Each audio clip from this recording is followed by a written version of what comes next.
A Rádio Sputnik Entrevista.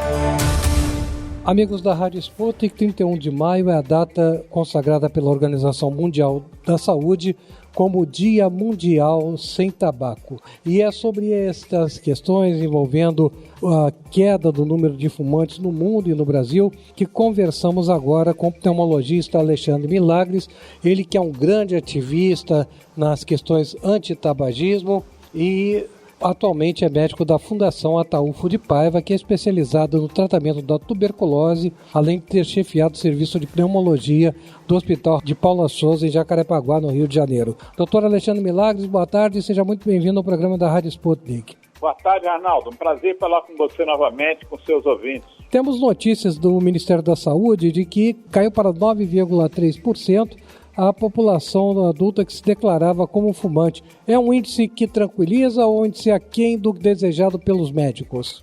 Não, eu não digo que seja um índice que tranquilize, porque isso equivale no momento a 19 milhões de brasileiros. Então, isso mostra que a gente ainda tem muito trabalho pela frente. Mas, por outro lado, o outro lado da moeda é que isso também comprova que o nosso esforço no enfrentamento dessa epidemia tem dado certo, porque nós estamos caindo de um patamar, a coisa de pouco mais de 21 anos, de 32% da população fumante no país, e agora nós caímos, como você se referiu, para pouco acima de 9%. Então, por um lado é uma grande conquista, mas por outro lado mostra que a gente tem que continuar atuando. O que está provocando esta redução no número de fumantes? Olha, existe uma série de iniciativas que o movimento brasileiro contra o fumo tem tomado, que essas iniciativas estão resultando nessa redução.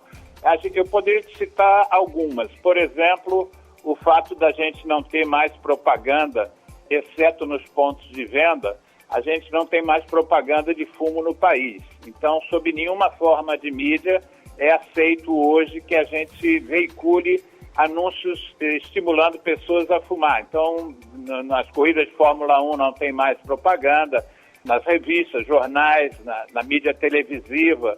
Então, isso contribuiu muito porque reduziu a entrada de pessoas, né, que é o principal foco da propaganda. Na verdade, é você chamar mais gente para essa legião de fumantes. Outras medidas legais foram tomadas, como a proibição do fumo em ambiente fechado. Hoje, por exemplo, a gente fez uma discussão, um debate lá no Instituto Nacional do Câncer, em que foi ressaltada a importância dessa proibição, quer dizer, dos ambientes 100% livres de tabaco, inclusive sobre a vida, e esse foi o tema da apresentação do meu colega André Sclo, que é do Serviço de Epidemiologia do INCA, que mostrou que, inclusive, a mortalidade de crianças reduziu, e nós podemos dizer que essa medida salvou mais de 15 mil crianças, a vida de mais de 15 mil crianças. É um dado impressionante. E, além disso, nós temos, por exemplo, as imagens nos maços de cigarro, que comprovadamente tem tido um efeito de alerta para as pessoas, e muitas pessoas pensam em parar de fumar pelo efeito das advertências, que a gente chama de advertências sanitárias. O que a gente pretende agora é que elas também venham para frente dos maços e aumente o seu poder indutor ao indivíduo abandonar o fumo. A padronização dos maços de cigarro também contribuiu para essa diminuição de fumante. Hoje, todos os cigarros têm o mesmo aspecto, eu diria até que um aspecto algo assustador. Todos têm aquela coloração escura, em que mal você distingue que o produto ali incluído, ali embalado, é um cigarro. Essa padronização contribuiu também para a redução do número de fumantes? Nos locais, Arnaldo, onde essa padronização já ocorreu. Nós estamos agora com um projeto de lei no Senado, de autoria do senador José Serra, em que esse projeto de lei, que é o 769 de 2015, ele visa 4 coisas dentro do mesmo projeto. E uma das coisas que esse projeto pretende é realmente que o país adote as embalagens chamadas de padronizadas ou genéricas. O que a gente tem no Brasil ainda, por enquanto, é que, como todos os maços, não os ilícitos, mas todos os maços vendidos no país, têm as imagens de advertência. Acabam que eles ficam semelhantes sob certos aspectos, sobretudo da parte posterior.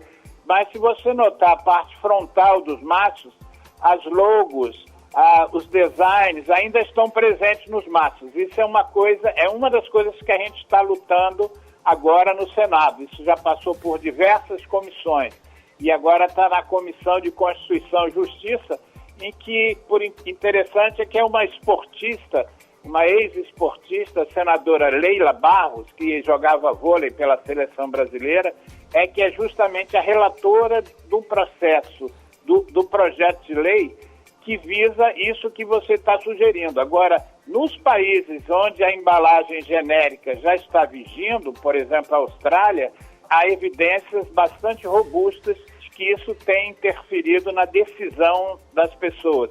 Ou seja, os maços de cigarro, quando são produzidos pelas indústrias, elas são produzidas por gente que entende bastante de design, entende bastante de marketing, e esses maços são desenhados para atrair consumidores. Doutor Alexandre Milagres, há pouco tempo atribuiu-se ao ministro da Justiça e Segurança Pública, Sérgio Moro, uma sugestão no sentido de que fosse reduzida a carga tributária sobre os cigarros. Imediatamente associou-se isso a uma forma de combater o contrabando de cigarros e ao pirateamento de cigarro, que dois riscos muito grandes para a população. O senhor tem conhecimento desses fatos?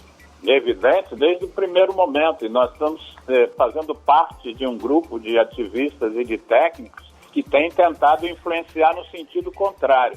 Na verdade, o que o ministro Moro ele pensou numa forma, segundo ele, de reduzir-se o contrabando de cigarro no país.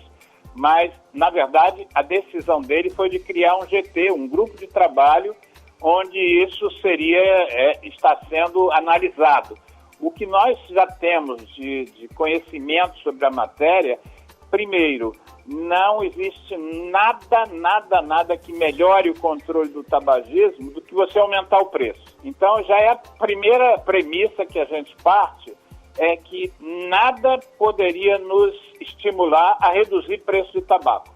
Segundo, o tabaco que se pretenderia vender menos, o tabaco ilícito, se os cigarros de marca reduzissem seus preços, certamente os contrabandistas, no caso do Brasil fala-se muito em milicianos, certamente reduziriam também os preços dos cigarros ilegais. Ou seja, nós teríamos cigarros contrabandeados mais baratos e os cigarros de marca produzidos no país mais baratos também.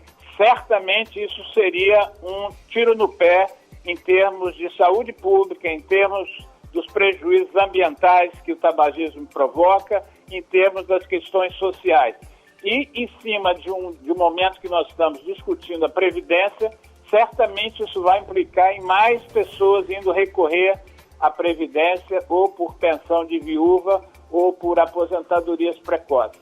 O ministro da Saúde já disse textualmente, nós temos inclusive difundido isso, que ele é totalmente contrário à adoção de medida que reduza o preço do cigarro.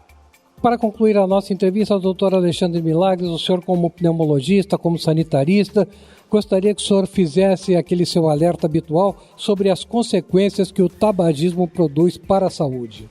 Pois é, a saúde, nesse Dia Mundial desse ano, 2019, o tema é justamente a forma como o tabaco atinge o sistema respiratório. Então, o tema do dia 31 sem tabaco desse ano é o fumo e as doenças respiratórias.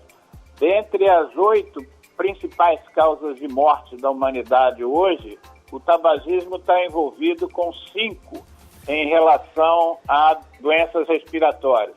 Então você tem a DPOC, que é o enfisema associado à bronquite crônica, que é a 3ª causa de morte. Você tem a pneumonia, que é a 4ª causa de morte. Você tem o câncer de pulmão, que é disparado o câncer que mais mata as pessoas da metade do século XX em diante e do século XXI. Você tem a tuberculose, que é também um problema bastante associado, além de ser uma doença bacteriana, de ser uma doença que pega as pessoas vulneráveis, desnutridas, pobres, mas ela também tem uma influência, sofre uma influência do tabagismo, que a Organização Mundial de Saúde situa entre 8% e 20% dos casos de tuberculose no mundo tem relação, tem como fator causal o fato do indivíduo ser fumante. Além disso, existem outras doenças pulmonares que também têm influência do tabaco e uma delas é a asma. Há pessoas que poderiam nascer com a genética de desenvolver asma, mas passariam a vida inteira sem desenvolver a doença se não fossem fumantes. Quer dizer, o fumo também é um desencadeador de asma. Então não há nenhuma dúvida, do ponto de vista de saúde pública, que o tabagismo é o maior problema de saúde pública global. Não à toa, nós estamos hoje tentando regular esse processo e reduzir essa morbimortalidade. Nós temos uma convenção chamada Convenção Quadro para o Controle do Tabaco, que é o maior controle, é o maior tratado de saúde pública da história da saúde pública. Então, não há dúvida nenhuma que são 7 milhões de mortes por ano, 140 milhões de pessoas que se adoentam gravemente e fruto da exposição a 7 mil substâncias tóxicas, que é o que hoje já se tem como quantitativo dessa pandemia. Doutor Alexandre Milagres, muito obrigado por mais essa entrevista à Rádio Sputnik. Parabéns pela sua luta e pela luta de todos os seus colegas nesta campanha que não é contra, sim a favor da saúde de todos. Muito obrigado, felicidades. A gente, Arnaldo, como ativista, também tem que agradecer à Rádio Sputnik Brasil, porque tem sido parceira desde sempre. É verdade. Um grande abraço, até breve, doutor Alexandre Milagres. Outro para ti e para os seus ouvintes. Alexandre Milagres, pneumologista, médico da Fundação Ataúfo de Paiva, que é especializada no tratamento da tuberculose, um grande ativista na luta contra o tabagismo, falando deste Dia Mundial Sem Tabaco, comemorado a cada 31 de maio, uma data instituída pela Organização Mundial da Saúde.